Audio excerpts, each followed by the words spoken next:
সামনের দিকে এগিয়ে চলেন, সামনের দিকে যান প্লিজ। এই যে ভাই, আপনি সামনের দিকে যান।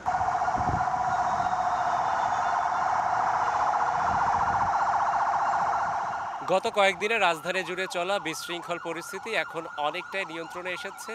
কারফিউ বা ১৪৪ ধারা জারি এবং সেনাবাহিনী মাঠে নামার পর জনমনে স্বস্তি ফিরেছে।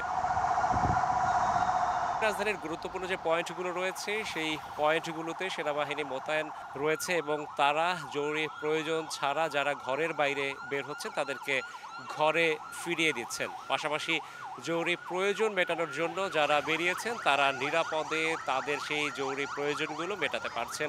সেনাবাহিনী নামনে হয়তো জনমনে একটু শান্তি আসছে। আতঙ্ক তো আসলে আছেই, কিন্তু মানে এখন আমরা যাতায়াত করতে পারতেছি এই 2 ঘন্টা, এটাই। কালকে তো চলাই যায় না, মারামারি দপাদপি।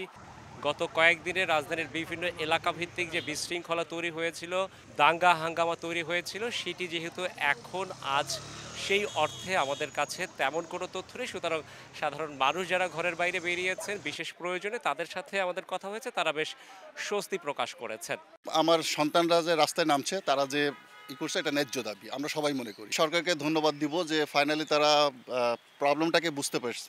ডেফিনেটলি চাই দেশ ভালো চলুক, সব কিছু স্টেবল থাকুক, সব কিছু নর্মাল হয়ে যাক, এটাই। সরকারি সম্পদ ধ্বংস করা তো ছাত্রদের না, এটা তো ছাত্ররা কখনো করে নাই, করবেও না। এটা আসলে যারা করছে তাদেরকে আসলে ধিক্কার। শুধু রাজধানী নয়, সারা দেশেই এক ধরনের থমথমে অবস্থা বিরাজ করছে এবং এই যে অপ্রীতিকর অবস্থা, সেই অপ্রীতিকর অবস্থা কাটিয়ে দেশে আবার শান্তি ফিরবে এমনটাই প্রত্যাশা সকলের। রাশেদ বাপ্পি, সময় সংবাদ, ঢাকা।